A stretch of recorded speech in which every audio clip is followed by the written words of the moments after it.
Today I want to be talking about how you can stay ahead as an independent consultant, contractor, self-employed or solopreneur.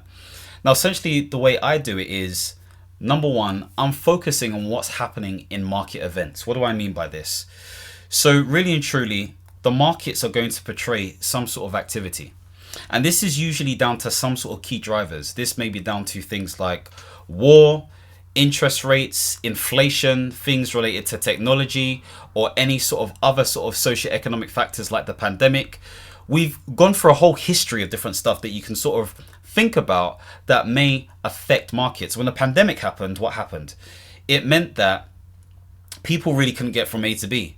And so if there was less activity, there's less money circulating in the system. And for some industries, that has affected. And so I am going to be looking at the news. Now, do I watch the news regularly? No. Should I? I don't know. I just don't. I don't feel like I need to. But I do keep up to date with market trends. My main source is YouTube. Okay, YouTube will tell me, the algorithm will push the information to me, or it may be friends, social media, all of that kind of stuff there. But really and truly, I don't just rely on that stuff. If, say, for example, there is a big thing happening within the economy that is marked each year, such as the spring and autumn budgets, which I continuously talk about, then I'll watch that stuff. Sometimes I watch prime ministers, I don't even know what it's called, but you know when they're in parliament and they're going back and forth and all that kind of stuff there. I watch those different episodes or shots or whatever it may be to understand what they're thinking and how that may affect my industry. You know, my niche industry being, again, healthcare, but my more broad industry being the public sector mainly. But of course, I'm dabbled in different sectors here and there.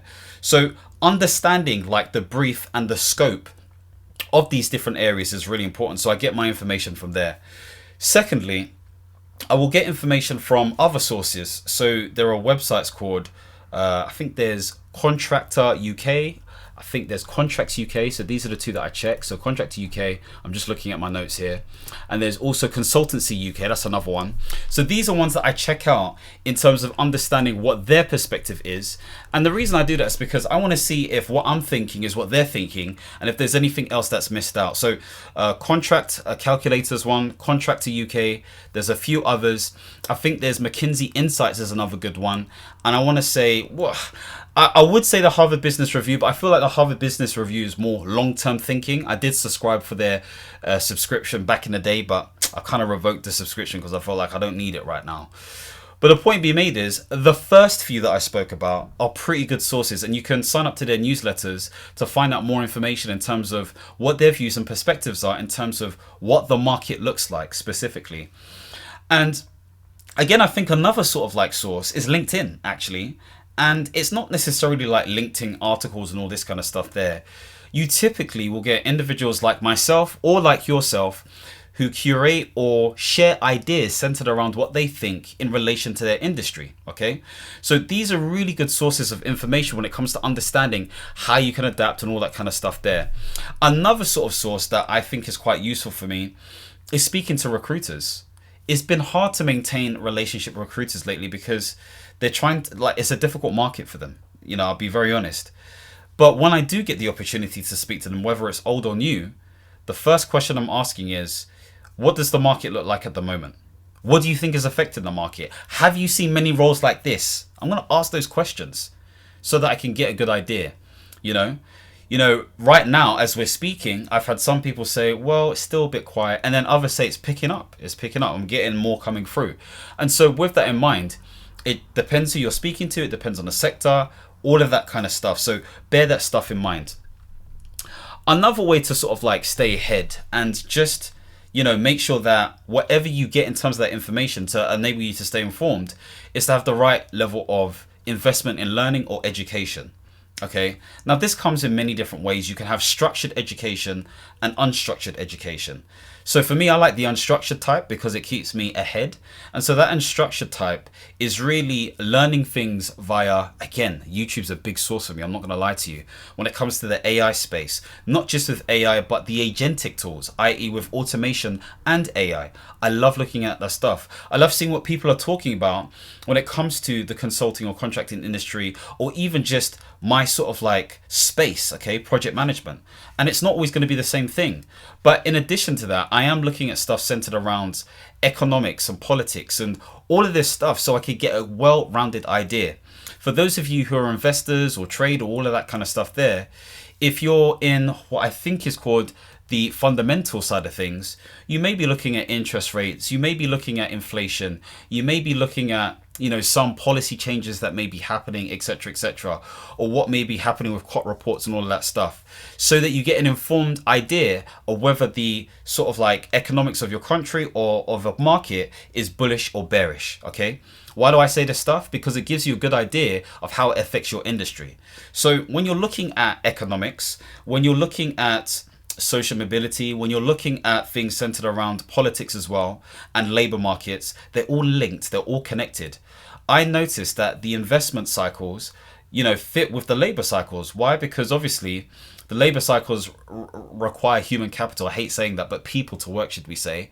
And with that in mind, that's going to have a sort of like relationship with how money works. It just is. So bearing all this in mind and thinking about your industry, you'll realize how they're all connected. Okay, that's another thing. So that's unstructured sort of like learning. In terms of structured learning, that's going to be your vocational study. So maybe you're somebody who's got their P&P studies in the States or Prince 2 in the UK or whatever it may be. But really, you need to get onto that Azure sort of like Microsoft learning package, or maybe there is an NVIDIA sort of like learning package that you need to jump on board with. Maybe you want to get, you know, brush up your skills when it comes to MSP or whatever it may be. All of these vocational qualifications are useful because when you do actually apply for different roles, or you do get a certain contract, or you do bid for certain tenders or services or whatever it may be, they can see that you have a certain standard that makes them stand out, makes you stand out, so to speak.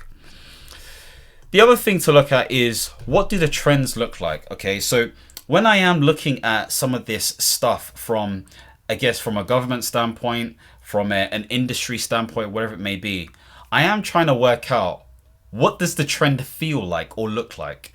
And sometimes it can be a hard sort of like feeling that's backed by data. And sometimes it may be something that just, again, you can kind of like sense. Okay. Now, some people may say, you know, check out Google Trends and that will give you an idea. Yeah, potentially that may give you a strong idea in terms of certain stuff. However, I think if you're buried in this information, if you've been doing this for a couple of months or years, you'll get a stronger idea of what the flavor is in terms of investment in a certain industry or area and how it may affect you as well. So look at some of this key stuff, and of course, you can make your own conclusions as well. Now, of course, if you do have any sort of like things where it kind of like affects your industry or whatever it may be, you need to be thinking to yourself, how can you pivot? Okay, how can you pivot, or how can you add something on top? This is where I've spoken before about having some sort of generalist sort of like specialism or role, should I say, and a specialist role or specialism. Really what that means is, in thriving times, okay, you may sort of opt in to do something that's more specialist, okay, that's more niche by nature. But in more sort of like less thriving times, more difficult times, you may be more general. Now, there are some individuals who may say, actually, it's best to be a generalist because it means that you can take on more opportunities. But that means you have to have the diversity and skills and experience, or the ability to solve problems well, in order to be that generalist. Okay, you can't always get away with it and do catch me like you can, as my friend would say. So you have to understand what that sort of like range is for you specifically. Okay, so think about all of this stuff there. Maybe you want to offer, I don't know, let's say, for example, you are a contractor. What are some additional things can you do on the side? Can you take on more contracts? Can you get people to subcontract under your organization or limited company? Can you put yourself in a position where you're taking on more coaching and mentoring clients? Could you do some advisory stuff? Could you do non-executive director things? Could you do more speaking? Like, there's all this stuff that you could do. Of course, don't try and do everything because you're going to collapse and get burnout. But see what you can bolt on, what logically makes sense for you in your world, okay? Because you'll get confused and overwhelmed by all these ideas, but you then need to think to yourself, what's the market saying I should do? Okay, what is the market in need of? What problems need to be solved? And this is how you can bolt things on in addition to what you're doing already, if there is a slight pivot or whatever it may be. So that's something to bear in mind. And the final thing that I love to do, okay, is more centered around feedback. I love to get feedback from individuals. Okay, so for example, if I finish an assignment, okay, and I'm consulting there for a couple of months or even for a year, whatever it may be, I'm always going to ask for feedback. And the questions that I'm asking is, what did I do well? What didn't I do well? Or what could I improve on? And is there anything else you'd like to add? That's essentially what happens. And so with that information, I can collate this, I can collate all of this stuff, and then I can see where there are themes in terms of what I need to be focusing on. Because it's focused on the here and now, it's focused on the experts that I'm helping, or at least the end clients that I'm helping. So with all this information, that can help you be adaptable and adjust accordingly. Because the game of solopreneurship, the game of self-employment, the game of consulting independently or contracting or whatever you want to call it, is a game that requires you to be at your peak, okay? And of course, I didn't talk about the finances, but from a financial standpoint, you know, it makes sense to build in some resilience over time. Whether that looks like specifically savings, whether that looks like having something in a cash ISA, whether that is investing in a stocks and shares ISA up into the 20,000K or whatever it may be. You know, whether it is being more savvy in terms of how you take dividends in and you take a bit of a salary, you know, that's up to £12,570 I believe, or whether you put your partner on as a director so it can divvy up in terms of dividends and stuff, so you're saving, you know, when it comes to taxes. Like, there's all this stuff to think about. This is how you can create this resilience and stuff and adaptability. And of course, AI is a big thing. You know, having the ability to use artificial intelligence and automations to leverage what you're doing is a big win. I'll probably talk about that in another video. So hopefully this makes sense. This gives you an idea of how you can be adaptable. You have to be somebody of the world, but not too much of the world, if that makes sense. Understand what's going on, but what does that mean specifically for you and how you make that paper? So hopefully this has been a helpful video. If you want to see more videos centered around, again, independent consulting, portfolio careers, and all the above, don't forget to subscribe and hit the notification bell. And as always, my friends, understand, reach, and expand. Peace.